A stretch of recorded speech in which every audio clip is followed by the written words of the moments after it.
Hi there! Welcome to Docentes DigitalesTV, the channel where learning English becomes simple, practical, and fun. Today, we're tackling one of the trickiest parts of English grammar, prepositions. Prepositions can be challenging because they don't always follow logical rules, but with the right tips and practice, they're actually easy to master. Prepositions are small but powerful words that show relationships between other words in a sentence. They often indicate direction, location, time, or the way something happens. Words like in, on, at, to, and for are just a few examples. By the end of this video, you'll feel more confident using prepositions in your sentences. Let's start with prepositions of place. In is used when something is inside a space. For example, the keys are in the bag. On is used when something is on a surface. For example, the book is on the table. At is used for specific points. For example, she's at the door. Next, we have prepositions of time. In is used for longer periods, like months, years, or centuries. For example, I was born in December. On is used for specific days or dates.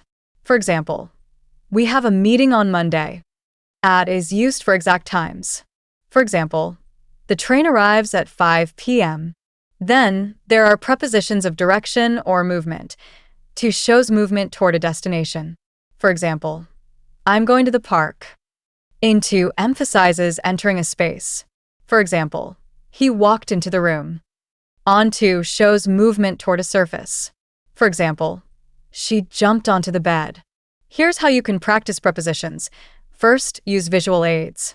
Draw simple diagrams to show the relationships between objects. For example, draw a box and a ball and practice sentences like, the ball is in the box, or the ball is on the box. Second, listen for prepositions in context. Pay attention to how native speakers use prepositions in conversations, songs, or movies. For example, notice the difference between I'm at the beach and I'm on the beach. Third, practice with fill-in-the-blank exercises. For example, the keys are ___ the table. Is it in, on, or at? Filling in the blanks helps you learn the correct usage through repetition. Here are some tips to help you master prepositions. Group them by category.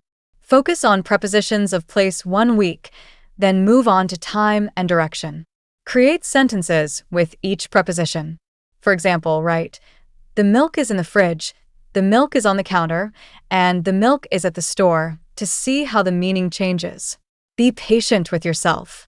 Prepositions are tricky because their meanings often depend on context, but practice makes perfect.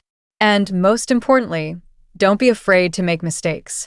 Every mistake is a step closer to mastery, so keep practicing and experimenting with prepositions in your daily conversations. If this video has been helpful, we'd love your support. Give it a like, share it with your friends, and subscribe to Docentes DigitalesTV for more practical and fun English lessons like this one. By subscribing, you'll never miss a chance to improve your grammar and speak English with confidence. Thanks for watching, and we'll see you in the next video.